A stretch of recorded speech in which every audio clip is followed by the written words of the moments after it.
Hello everyone, you all are watching IAS simplified. और ये है बीपीएससी मेंस का फुल प्रिपरेशन स्ट्रेटजी। अगर आप बीपीएससी की तैयारी कर रहे हो, अगर आप बीपीएससी मेंस लिखे हो या फिर लिखने वाले हो, तो ये कंप्लीट आपके लिए कंप्लीट स्ट्रेटजी होगा। इससे बाहर आपको कुछ भी करने की ज़रूरत नहीं पड़ेगी।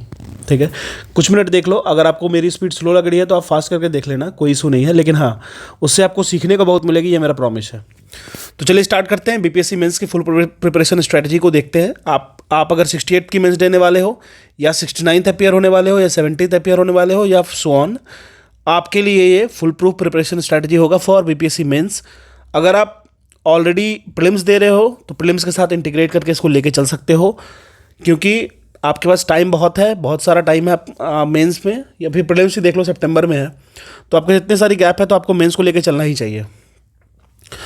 तो चलते हैं। पहले हम लोग समझते हैं कि प्रीलिम्स का जो पेपर है, जो मेंस का पेपर है कंप्लीट, वो उसकी सिलेबस आपके पास एक होनी चाहिए। तो अगर आप देखोगे तो GS1, GS2, एसए, ऑप्शनल, साथ में Hindi and English qualifying paper होता है। तो हम लोग GS1 को देखते हैं। तो GS1 में आपको हिस्ट्री मिलेगा। सारी की सारी मैं डिमेंसिफाई करूँगा एक एक टॉपिक को। आप बस पेशेंस बना के रखना। थोड़ी देर के बाद आपको लगने लगेगा कि कितना ज़्यादा हेल्पफुल है आपके लिए। मैंने ऑलरेडी प्रीलिम्स के लिए एक महीने का शेड्यूल चलाया था, जिससे बहुत बेनिफिट हुआ है लोगों को। आप इसको भी देख के थोड़ा सा आपको बेनिफिट होगा अगर आप मेंस की तैयारी करना चाहते हो बीपीएससी की। तो देखिए, GS1 में क्या क्या आ जाएगा। हिस्ट्री आ जाएगा, आर्ट एंड कल्चर आ जाएगा, करंट अफेयर आ जाएगा, जिसमें नेशनल प्लस इंटरनेशनल इंपॉर्टेंस की न्यूज़ आती है। फिर उसके बाद स्टैटिस्टिक्स आ जाएगा। तो ये हमारा GS1 का पूरा कंप्लीट पैकेज हुआ। History, art and culture, current affair including national international importance, and then statistics. फिर GS2 की बात कर लेते हैं। तो उसमें polity, geography in context with mostly Bihar focused, Bihar orientation काफ़ी रहेगा जियोग्राफी के टर्म में। इकोनॉमी भी देखो तो आजकल ओरिएंटेशन काफ़ी ज़्यादा रह रहा है, बिहार की इकोनॉमी को रिलेट करके पूछते हैं। फिर बात करेंगे साइंस एंड टेक की। तो साइंस एंड टेक आपको मोस्टली देखने को मिल जाएगा जो करंट अफेयर बेस्ड होगा। ठीक है ना, जैसे अभी ChatGPT चल रहा है, मे बी या मोस्ट प्रोबेबली इतना चांस बनता है कि 68 मिनट में से क्वेश्चन पूछ देगा। ठीक है ना।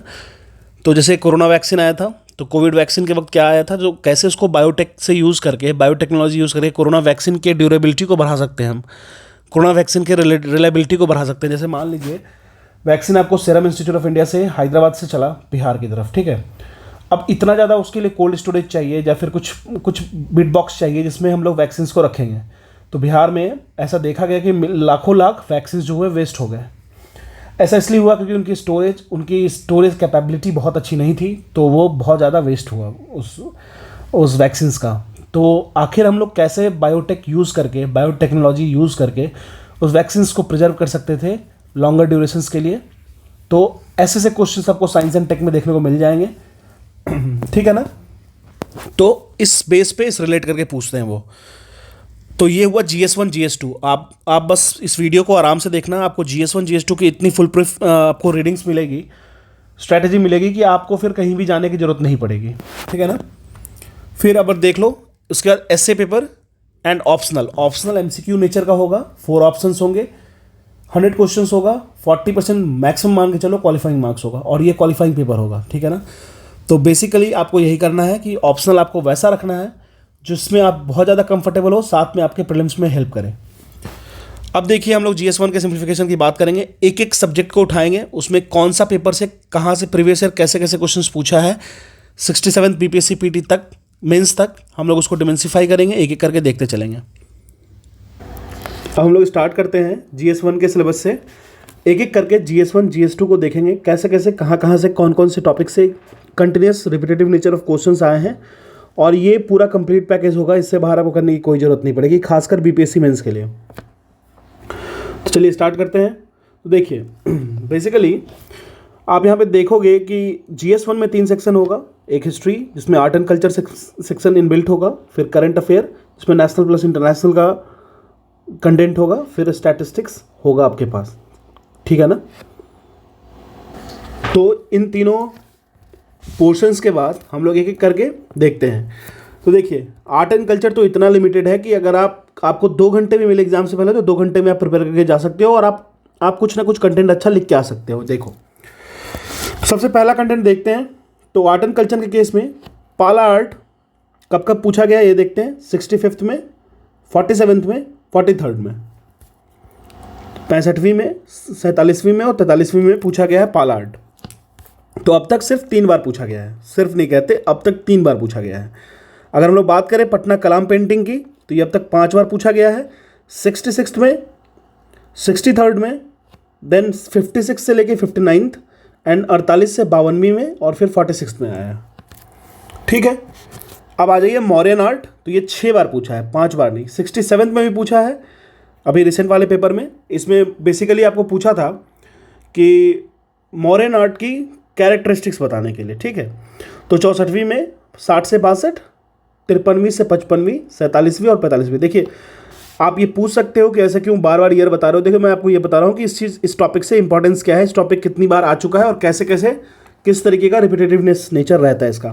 तो मौर्यन आर्ट ऑलरेडी आपको पूछा है, उसमें पूछा था chief characteristic of Mauryan art, 38 number में पूछा था। ठीक है ना। अच्छा, एक चीज़ काफ़ी न्यूज़ में रहता है, मधुबनी पेंटिंग। ठीक है, तो मधुबनी पेंटिंग काफ़ी न्यूज़ में रहता है।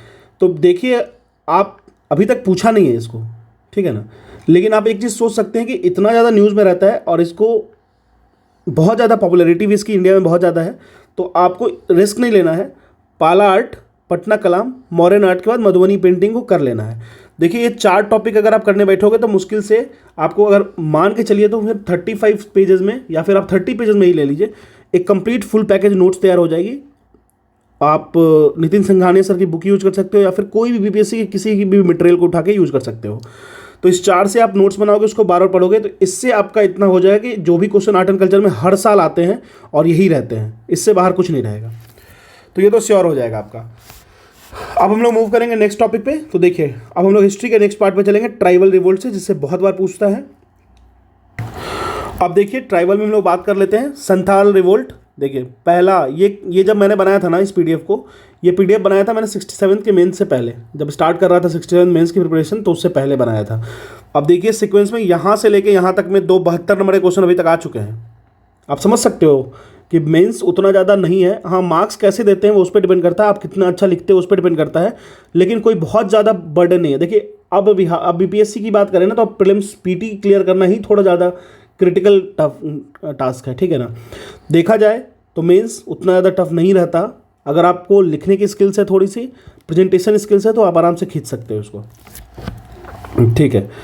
और देखिए संथाल रिवोल्ट, पिछली बार 67 में आपको संथाल अपराइजिंग पे शॉर्ट नोट्स पूछा था, 19 मार्क्स का एक क्वेश्चन होता है शॉर्ट नोट्स में, 2 करने थे 38 मार्क्स के। संथाल रिवोल्ट पूछ चुका है। और देखिए ये अब तक 6 बार पूछा गया है।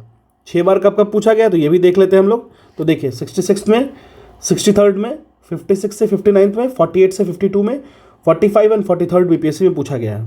तो आप संथाल रिवोल्ट कर लीजिए अच्छे से।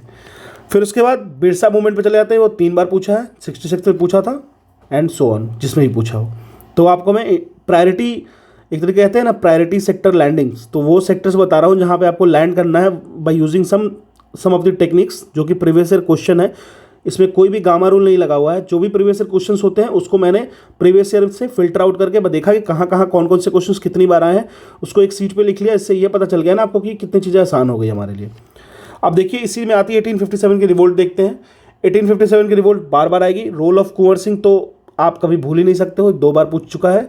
1857 revolts and the impact of Bihar and the dominance of Bihar and how Bihar has shown their impact in 1857 revolt, ये 4 बार पूछ चुका है। तो आप समझ लीजिए इंपॉर्टेंस। अब देखिए Indian freedom struggle with respect to Bihar की बात कर ले। चंपारण अभी तक 5 बार पूछा है, चंपारण सत्याग्रह 5 बार पूछा है। क्विट इंडिया मूवमेंट 67 में भी था, क्विट इंडिया मूवमेंट 3 बार पूछा है, 67 में भी था, ठीक है ना। और क्या था ये मैं आपको बताता हूँ अभी। देखिए बेसिकली क्या पूछा गया था कि एक क्वेश्चन, तो अगर हम लोग बात करें तो discuss the factor responsible for the formation of Indian national Congress, ये नेशनल कांग्रेस से था। फिर एक क्वेश्चन था आपको critically analyse the factor responsible for the emergence of Gandhi as an eminent national leader. तो गांधी जी प्रोमिनेंट पर्सनालिटीज़ को पढ़ना होता है, एक सिलेबस में स्पेशली मेंशनड है, तो वो भी आगे हम लोग बात करेंगे।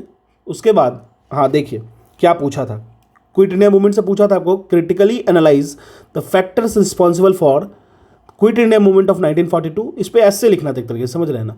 और ये क्वेश्चन पूछा था कि was it a spontaneous movement, क्या यह स्पॉन्टेनियस मूवमेंट था जो तुरंत हुआ था, ये पूछा गया था आपसे, और ये ऐसे के फॉर्मेट पूछा गया था QIM। तो ये 4 बार हो गया 67 इंक्लूड करके, ठीक है ना। उसके बाद वर्किंग क्लास की मूवमेंट हमेशा पूछता है, तो आपको इस पे करना है। एक बार पूछा है, लेकिन आप इसको अब जब एक बार पूछ दिया है तो आप इतना जान लो कि टच में है वो लोग, तो ये पूछ सकते हैं। तो ये हमारा हो गया अभी तक का हिस्ट्री का पार्ट। अगर आपको इसकी PDF चाहिए तो आप टेलीग्राम चैनल ISP सिंप्लीफाइड पे जुड़िए, मैं इसकी PDF जरूर से जरूर दूंगा, ठीक है ना। अब देखिए आगे मूव करते हैं। अब देखिए नेक्स्ट क्वेश्चन जो पूछता है, इंडिविजुअल सत्याग्रह बिहार के कॉन्टेक्स्ट में। तो बिहार से कौन थे पहले सत्याग्रही, बिहार में सत्याग्रह क्यों स्टार्ट हुआ, फिर इनिशिएट कौन किया, एंड कौन किया, ठीक है ना। इस तरीके का चीज़ें ये एक बार क्वेश्चन पूछा जा चुका है। इसी तरीके से CDM, ठीक है। तो role of social class of Bihar with respect to CDM, clear है, ये एक बार पूछा है। अब हम लोग बात कर लेते हैं फेमस पर्सनालिटीज, जो मैंने ऑलरेडी बताया। 67 में गांधी जी को लेकर पूछा था, तो देखिए गांधी जी 5 बार पूछा जा चुका है, 66 में भी पूछा गया, 67 में भी पूछा गया है, ठीक है। तो इस चीज़ को तो आपको समझना है कि बार बार रिपीटेटिव नेचर का है, तो मेंस कोई बर्डन नहीं है। अब देखिए 67 में क्या पूछा था वो मैं आपको बता देता हूँ। 67 में पूछा था critical analyse the factor responsible for the emergence of Gandhi ji as an eminent nationalist leader, ठीक है। तो ये हो गया गांधी जी, 6 बार पूछा था, अब तक पूछ जा चुका है। इसी तरीके से नेहरू जो 4 बार पूछा है नेहरू जी के बारे में। 66 में सेकुलरिज्म पे क्वेश्चन, कम्युनलिज्म पे एंड फॉरेन पॉलिसी पे पूछेगा। नेहरू इन context with secularism, Nehru in context with communalism and Nehru in context with foreign policy of Nehru, ठीक है। इसी तरीके से टैगोर देखिए 3 बार पूछा जा चुका है। बोस एक बार 66 में पूछा गया है। राजेंद्र प्रसाद भी एक बार 65 में पूछा गया है। JP जयप्रकाश नारायण जी के बारे में 2 बार पूछा गया है क्वेश्चन, 66 में एंड 65 में। एंड राम मनोहर लोहिया जी के बारे में 1 बार पूछा गया जा चुका है। तो आप समझ रहे हो, तो आप जितने टॉपिक्स में बता रहा हूँ अब इसकी PDF कलेक्ट कर लेना, या फिर आप खुद से नोट्स में लिख लेना और उसको पूरा कर लेना। इसी तरीके से कुछ स्वामी सहजानंद सरस्वती की बात कर लिए, 2 बार क्वेश्चन पूछा है। फार्मर्स एंड पीजन रिवोल्ट से बहुत ज़्यादा इन्वॉल्व रहते थे ये, तो पीजन मूवमेंट प्लस किसान सभा को ऐड करके पूछा गया है। नेशनलिज्म इन इंडिया पे भी कुछ क्वेश्चन है, जैसे INC इंडियन नेशनल कांग्रेस में पूछा गया था। तो इतना होने के बाद आपको कुछ टॉपिक्स और ऐड करना है, जैसे वेस्टर्न एजुकेशन की बात कर लेते हैं। इससे 7 से 8 बार क्वेश्चन पूछा जा चुका है, 67 में भी पूछा है, ठीक है ना। हर अल्टरनेट ईयर में वेस्टर्न एजुकेशन पे क्वेश्चन रहता ही रहता है, including western education and technical education. देखिए मैं बताता हूँ 67 में क्या पूछा गया है इस चीज़ से। देखिए क्वेश्चन था trace the course of expansion of western and technical education in Bihar between 1857 से 1947। देखिए अभी तक मैंने क्या बताया आपको, 2 पेजेस हुए ना हमारे, ये 2 पेजेस में लगभग अभी आपको 72 लगभग आपको 100 नंबर के क्वेश्चन आ चुके हैं। तो ये सारा गेस क्वेश्चन था सामने में, मैंने 67 मेंस के वक्त बनाया था। और इस 2 क्वेश्चन में अभी तक देखा जाए तो लगभग आपको 100-120 नंबर के क्वेश्चन आए जा चुके हैं। तो BPSC वेरी हाईली प्रेडिक्टेबल है अगर आप मेंस की बात करते हो तो। अब चलिए आगे चलते हैं। इसी तरीके से सेक्शन 2 में आते हैं। सेक्शन 2 कहने का मतलब करंट, नेशनल प्लस इंटरनेशनल। मैंने 3 भागों में बांटा था, हिस्ट्री, आर्ट एंड कल्चर वाली एक अलग सेगमेंट, फिर सेक्शन 2 में current and which include national and international affairs, जिसमें इंटरनेशनल रिलेशंस भी आ जाएंगे।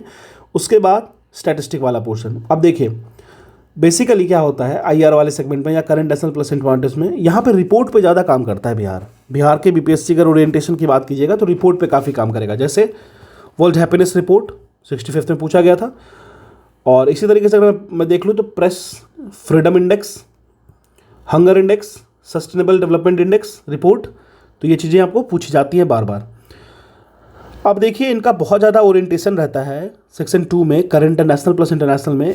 इनका इंटरनेशनल ऑर्गेनाइजेशंस पे काफ़ी ज़्यादा फोकस रहता है। जैसे अभी चल रहा है, मान लीजिए कोई G20 वाली समिट चल रही है, SCO चल रही है, तो इस पर बहुत ज़्यादा फोकस रहता है। अब देखिए ब्रिक्स पे क्वेश्चन पूछे 66 में, WTO पे 64 में, बिम्स्टेक 63 में, UNO यूनाइटेड नेशन ऑर्गेनाइजेशन, फिर BRICS, European Union, United Nation, Quad काफ़ी important, AUKUS, G20, G7, I2U2। देखिए स्टार लगा है ना, 2 स्टार, और ये क्वेश्चन 67 में आ भी गया, ठीक है।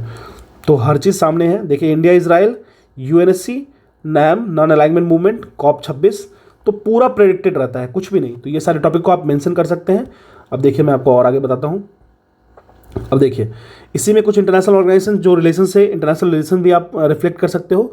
इंडिया प्लस यूरोपियन यूनियन 66 में पूछा गया था। इंडिया USA 63 में पूछा गया है। इंडिया चाइना की बात कर लेते हैं तो ये आपको 60 से लेकर 62 में पूछा गया है। डोकलाम स्टैंड ऑफ काफ़ी इंपॉर्टेंट है। अगर इंडिया पाक की बात करें तो 56 से लेकर 59 में पूछा गया है। टेरर रिलेटेड एस्पेक्ट्स पूछा गया था इसमें।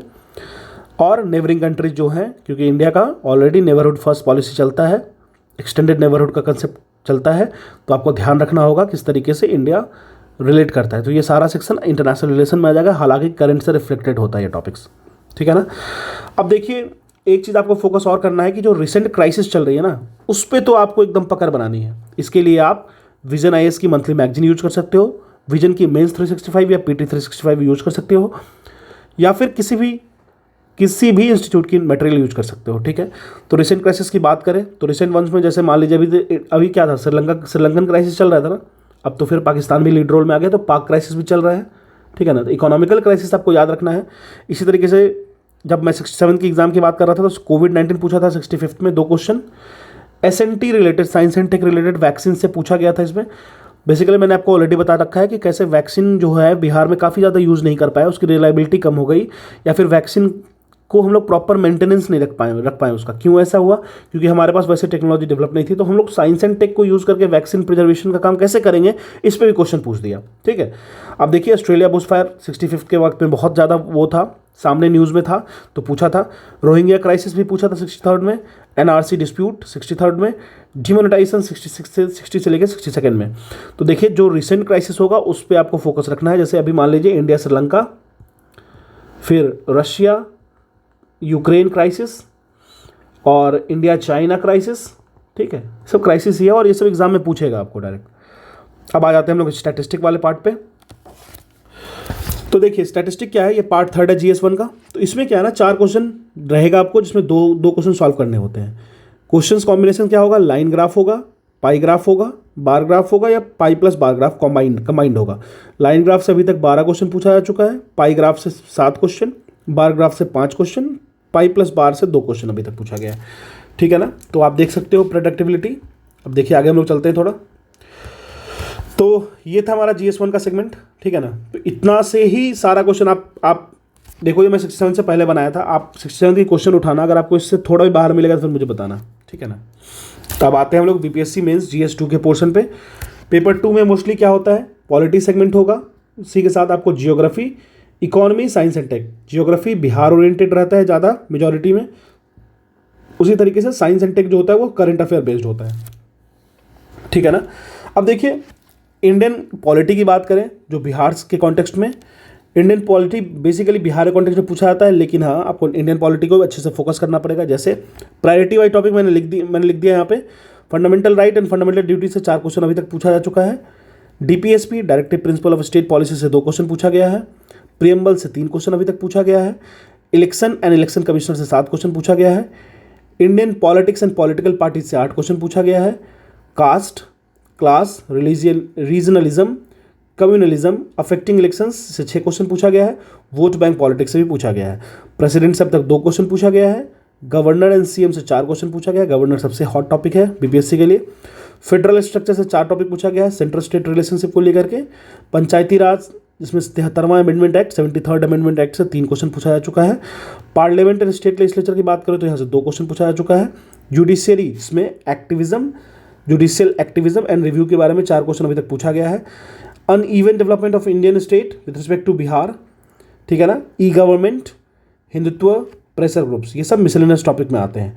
तो ये हो गया आपको पॉलिटी के बारे में। आप इतना कर लो, इसके बाद ही कहीं हाथ चलाना। इतना कर लोगे तो ट्रस्ट रखो, इससे आपका सारा क्वेश्चन बनेगा। अब देखिए हम लोग बात करते हैं सेक्शन 2 इकोनॉमी एंड ज्योग्राफी की बात करते हैं, ठीक है। देखिए बेसिकली इकोनॉमिकल ज्योग्राफी ज़्यादा पूछता है। बेसिक इकोनॉमिक प्लानिंग, इकोनॉमी सर्वे तो आप एक काम करो, अगर आप मेंस लिखने वाले हो तो प्रिंट आउट निकाल के ले और डेली डेट हो इसको, ठीक है। फिर बजट एंड इकोनॉमिक डेवलपमेंट से अब तक 13 क्वेश्चन पूछा जा चुका है। कौन कौन सा, तो बेसिक इकोनॉमिक प्लानिंग, इकोनॉमी सर्वे, बजट, इकोनॉमी डेवलपमेंट से अब तक 13 क्वेश्चन पूछा जा चुका है। अगर हम लोग पॉपुलेशन की बात करें, डेमोग्राफिक डिविडेंड की बात करें, स्किल डेवलपमेंट की बात करें, अनएम्प्लॉयमेंट की बात करें तो 8 क्वेश्चन पूछा जा चुका है, ठीक है। एग्रीकल्चर टेक्नोलॉजी नोट्स बेसिकली उसी से मिल जाता है। एग्रीकल्चर रिसोर्सेज में कैसे एग्रीकल्चर को हम लोग बढ़ावा देते हैं, तो इससे 9 क्वेश्चन अभी तक पूछा जा चुका है। ये बेसिकली आप साइंस एंड टेक में भी यूज कर सकते हो इसको। पॉवर्टी से 5 क्वेश्चन, इंडस्ट्री से 6 question, MSME micro small and medium industry से स्मॉल स्केल से भी क्वेश्चन पूछा जा चुका है, ठीक है ना। तो ये था हमारा इकोनॉमी सेक्शन वाला सेक्शन 2, GS2 का सेक्शन 2। अब हम लोग आते हैं ज्योग्राफी वाले पोर्शन से। देखिए ज्योग्राफी कहने का क्या मतलब हुआ, ज्योग्राफी कहने का मतलब हुआ एकदम टिपिकल ज्योग्राफी, जो फिजिकल ज्योग्राफी हो गया, इंडियन ज्योग्राफी हो गया, वर्ल्ड ज्योग्राफी हो गया। इससे अभी तक 2 क्वेश्चन पूछा है, ठीक है ना। बहुत से बार तो आपको यही पूछ देगा कि ड्रेनेज सिस्टम का पैटर्न बताइए, डेंड्राइट सिस्टम क्या होता है, टर्मिनल ब्रांचेस क्या होता है, ट्री सिस्टम क्या होता है, तो ये सब याद रखिएगा, ठीक है। अब हम लोग आते हैं सेक्शन 3 साइंस एंड टेक पे। तो देखिए conventional and non conventional energy पे अभी तक 9 बार पूछा जा चुका है, ठीक है। जैसे आप देखिए ना फ्यूचरिस्टिक मॉडल्स जो होगा, जैसे मान लीजिए हम लोग पीवी सेल, जैसे फ्लोटिंग सोलर पावर प्लांट जो हम लोग दरभंगा में लगाए हैं, ठीक है ना, तो उस तरीके के क्वेश्चन जो थोड़ा फ्यूचरिस्टिक होगा। अभी तो इथेनॉल ब्लेंडिंग काफ़ी चल रहा है, तो ये इस पर मैं एक्सपेक्ट करता हूँ कि इथेनॉल ब्लेंडिंग पे क्वेश्चन पूछेगा, ठीक है ना। और फिर use of technology to save natural resources, कैसे हम लोग टेक्नोलॉजी को यूज़ करेंगे नेचुरल रिसोर्स को सेव करने के लिए, तो इससे 8 क्वेश्चन अभी तक पूछा जा चुका है। स्पेस की बात करें तो अभी तक 6 क्वेश्चन पूछा गया है, इसरो एंड कैसे कैसे स्पेस की डिफरेंट जो भी एप्लीकेशंस आते हैं उस पर। हेल्थ एंड बायोटेक पे अभी तक 7 क्वेश्चन पूछा है। डिफेंस इंडस्ट्री, ठीक है ना, तो मेक इन इंडिया, आत्मनिर्भर भारत से 3 क्वेश्चन अभी तक पूछा गया है। डिजास्टर मैनेजमेंट की बात करें तो अभी तक 2 क्वेश्चन पूछा गया है, लेकिन हाँ पूछेगा साइंस एंड टेक को इंक्लूड करके ही, कैसे साइंस एंड टेक को यूज़ करेंगे हम डिजास्टर मैनेजमेंट के आस्पेक्ट में, ठीक है ना। वेस्ट मैनेजमेंट से अभी तक 3 क्वेश्चन पूछा जा चुका है। अच्छा एक चीज़ और जानिए, सीरिया एंड ईरान में जो सीरिया एंड तुर्की में जो अभी तक वो आया था ना अर्थक्वेक, उस पर क्वेश्चन पूछने का बहुत चांस है इस बार, ठीक है ना। कि अर्थक्वेक डिजास्टर मैनेजमेंट का टॉपिक हो गया, लेकिन इतना ज़्यादा इफेक्टेड हुआ ना कि हम लोग कैसे उसको प्रिवेंशन कर सकते हैं, कैसे उसके मैग्नीट्यूड को हम लोग उसके मैग्नीट्यूड के डिस्ट्रक्शंस के इफेक्ट्स को कम कर सकते हैं। तो ये सब चीज़ें आपको थोड़ा सा आपका दिमाग खोल के रखना है कि कैसे सामने में कोई चीज़ें चल रही हैं उस चीज़ों को रिवॉल्व करके क्वेश्चन बन सकता है, फ्रेम किया सकता है। लेकिन क्वेश्चन डर रहेगा टू द फ्रंट, सामने में एकदम क्वेश्चन अप फ्रंट रहेगा, आपको कुछ घबराने की जरूरत नहीं है। अब आगे मूव करते हैं, तो चलिए इतना तो हमें समझ में आ गया GS1 GS2। अब एक चीज़ समझिए, कुछ चीज़ें होती हैं जो आपको एक्स्ट्रा पढ़ना पड़ेगा, जैसे नेशनल फैमिली हेल्थ सर्वे जो रिसेंट न्यूज़ में था, ठीक है। इसी तरीके से अग्निपथ स्कीम न्यूज़ में था। 5G technology, nanotech, caste based census, काफ़ी हल्ला हो रखा है इसका, तो इसके बारे में तो आपको समझना ही है। फिर AI based, artificial intelligence based जो कंसेप्ट होते हैं। फिर जल जीवन हरियाली मिशन, 7 निश्चय 1 और 2 आपको करना ही करना है अगर BPSC देने वाले हो तो। इसी तरह से हर घर तिरंगा scheme, river interlinking, Kosi Mechi जो लिंक चल रहा है, लिंकिंग की बात चल रही है, ठीक है ना। फ्लड के बारे में चलती है बात, पॉवर्टी के बारे में चलती है बात, इन चीज़ों को बिहार के कॉन्टेक्स्ट में आपको पढ़ना है। Jammu and Kashmir delimitation commissions जो बनी, आर्टिकल 370, 35A सब पढ़ना है आपको। IR की बात कर लेते हैं थोड़ा सा अलग से। IR वैसे मैंने इंक्लूड किया है already. Look East policy, basics, non alignment movement, neighbourhood first, extended neighbourhood, changes in foreign policies को इवोल्यूशंस कह सकते हैं हम लोग, किस तरीके से फॉरेन पॉलिसी इवॉल्व किया है विद रिस्पेक्ट टू टाइम, ठीक है। फिर चीफ ऑफ डिफेंस स्टाफ के बारे में थोड़ा सा जानेंगे, पहले बनाए गए थे, उनकी एक डेथ भी हुई, तो ये सब चीज़ समझेंगे। नेशनल एजुकेशन प्रोग्राम के बारे में थोड़ा सा, कोरोना वायरस के, अब कोरोना वायरस ओल्ड न्यूज़ हो गया, लेकिन हाँ एक नज़र रखना चाहिए आपको, क्योंकि ये एक यूनिक वायरस था जो हमारे लाइफ को 2 साल खा गया, ठीक है ना। इसी तरीके से I2U2 क्वाड का जो फॉर्मेशन हुआ है वो, इंडिया ऑस्ट्रेलिया के रिलेशनशिप, COP 26, अब COP 27 समझ लीजिए, सरमल शेख वाला, ठीक है ना। AUKUS, SCO, India UAE, Pak China, NATO, BRICS, G20, UNSC, G7, BRICS conference 14th, Sri Lanka India, India Japan, ठीक है ना। अब देखते हैं आगे क्या है। देखिए अब और थोड़ा समझते हैं, रशिया यूक्रेन एंड इंडिया की क्राइसिस जो थी उसको काफ़ी अच्छे समझना होगा। Taliban India, 50 years of Bangladesh liberation, India का रोल क्या रहा है, किस तरीके से इंडिया बेनिफिशियरी रहा है, किस तरीके से एक्सपोर्ट इंपोर्ट का बिजनेस है। एक्सपोर्ट इंपोर्ट के बिजनेस के डाटा को भी याद रख लीजिए, अगर डाटा याद है आपको तो सामने वाला जो कॉपी चेक करता है उसको लगता है हाँ ये बंदे ने उस पर मेहनत किया है, ठीक है ना। फिर इंडो पैसिफिक जियो पॉलिटिक्स जो चल रहा है, ठीक है। उसके बाद United nation security council reforms and India कैसे उससे रिलेटेड है उसको। फिर INS Vikrant, indigenous defence manufacturing, make in India के अंदर आप समझ लीजिए जो आया है। साइबर सिक्योरिटी ऑफ इंडिया, किस तरीके से इंडिया इफेक्टेड है साइबर सिक्योरिटी के केस में, किस तरीके से इंडिया काम कर रहा है, किस तरीके से कौन कौन सी गवर्नमेंट की पॉलिसीज आई है, किस तरीके से बिहार गवर्नमेंट काम कर रहा है इस पर। फिर global hunger index, sustainable development goals index, फिर HDI ह्यूमन डेवलपमेंट इंडेक्स, इसी तरीके से world happiness index, gender gap report, world press freedom report, Indus water treaty जो पाकिस्तान के साथ इंडिया का हुआ है। फिर नेशनल में बात कर लेंगे, फ्री बीज कल्चर, जैसे केजरीवाल फ्री इलेक्ट्रिसिटी बिल दे रहा है, लड़कियों को औरतों महिलाओं को फ्री बस सर्विसेज दे रहा है, तो किस तरीके से इफेक्ट कर सकता है किसी भी स्टेट की, किसी भी रीजन, किसी भी कंट्री, किसी भी प्लेस की इकोनॉमी को। इसी तरीके से नेशनल फैमिली हेल्थ सर्विस 5 जो आ रखा था अभी रिसेंट में, national education programme, inter state border dispute, ठीक है ना, डाटा प्रोटेक्शन बिल, तो ये सब चीज़ें होंगी। अभी अगर आप ये सारी चीज़ें देख लिए तो आप मेरे को एक चीज़ बताना, ये तो हो गया हमारा मेंस का पूरा स्ट्रैटेजी पैकेज, ठीक है। अब एक काम करना, मेरे को ये बताना कि अभी रिसेंट में कौन कौन सी एक्टिविटी चल रही है जिसमें आपको लगता है कि इससे क्वेश्चन पूछा जा सकता है, ठीक है ना, तो ये आपको बताना है। और देखिए, इससे बाहर आप तभी करिए कुछ जब आप इसको अच्छे से कर चुके हैं। तो ये हो गया हमारा GS1 GS2 ऑप्शनल। हिंदी और इंग्लिश के लिए कोई बहुत ज़्यादा एफर्ट लगाने की जरूरत नहीं है, पासिंग है, क्वालिफाइंग है तो हो जाएगा वो, ठीक है ना। उसके प्रीवियस ईयर क्वेश्चन बैंक को देखिएगा और उसको लगा के जाइएगा। अच्छा, अब एक चीज़ और समझते हैं हम लोग, रही बात एसए पेपर की, ठीक है। तो एसए पेपर क्या कीजिए, बहुत सारा आपको यूट्यूब चैनल मिल जाएगा जहाँ पे एसए के बारे में बहुत सारा कंटेंट है। नहीं मिलेगा तो आपको टेलीग्राम पे आना होगा। टेलीग्राम पे आपको कहीं ना कहीं एसए लेक्चर्स मिल जाएंगे, देख लेना। हाँ, ऑल दो ये अनएथिकल है कि मैं किसी चीज़ को रेफ़र करूँ आपको, बट हाँ, आप देख लेना, ठीक है। और एसए की प्रिपरेशन ये है कि आपको डेली राइटिंग प्रैक्टिस करनी होगी, उसमें कोई ऑप्शन नहीं है आपके पास राइटिंग स्किल्स जनरेट करना होगा, थोड़ा ब्यूटिफिकेशन करना होगा, थोड़ा सा प्रेजेंटेशन फ्लॉज को हटाना होगा, ठीक है। उसके बाद रही ऑप्शनल की बात, तो मैं आपको सजेस्ट करूँगा ऑप्शनल आपके जो पहले जो पढ़ रखे हैं वो भी अच्छी बात है, नहीं तो आप ऐसा ऑप्शनल लो जिससे आपको प्रीलिम्स में सपोर्ट मिले। अगर आप सिर्फ और सिर्फ बीपीएससी की पे फोकस रख रहे हो तो वैसा प्रीलिम ऑप्शनल लो जिससे आपके प्रीलिम्स में भी सपोर्ट मिले, ठीक है ना। जैसे हिस्ट्री हो गया, हिस्ट्री क्या है, आपको इतने सारे 40 मार्क्स की वो हिस्ट्री पूछता है, तो अगर आप अच्छे से प्रिपेयर्ड हो ऑलरेडी तो बहुत बढ़िया, ठीक है ना। तो और रही बात, तो फिर ये सही है GS1 GS2 GS3 optional S A and all. एक चीज़ मैं आपको और बता देना चाहता हूँ, अगर आपको उसकी PDF चाहिए तो you can join my Telegram channel ISP simplified, मैं उसकी लिंक डाल दूंगा इसकी डिस्क्रिप्शन बॉक्स में। दूसरी चीज़, मेरी डेली करंट अफेयर सीरीज चल रही है, आप उसको देख सकते हो, अगर आपको लगे कि वो फ़ायदा करेगा तो आप उसको कंटिन्यू भी कर सकते हो। इसी तरीके से मैंने BPSC PT की पूरी शेड्यूल चलाई थी 30 दिन की, और 30 दिन में हम लोगों ने पूरे सिलेबस को एक तरीके से डिसइंटीग्रेट करके सारे सिलेबस को करके गया था एग्जाम देने के लिए, ठीक है ना। तो आप जुड़िए। अभी मेरी मेंस की चल रही है, BPSC मेंस की, UP BCS मेंस की 7 कंबाइंड सीरीज चल रही है। ऑलरेडी हम लोगों ने मॉडर्न इंडियन हिस्ट्री और science and tech and IRO ख़त्म कर दिया है। अगर आप अभी से भी जुड़ोगे तो इकोनॉमी चल रही है, अभी इकोनॉमी से हम लोग कंसिडर करके फिर से स्टार्ट कर सकते हैं, ठीक है ना। तो this is all about BPSC mains preparation. I wish you all the best. Let's simplify each day, each topic and each moment of the preparation. Thank you.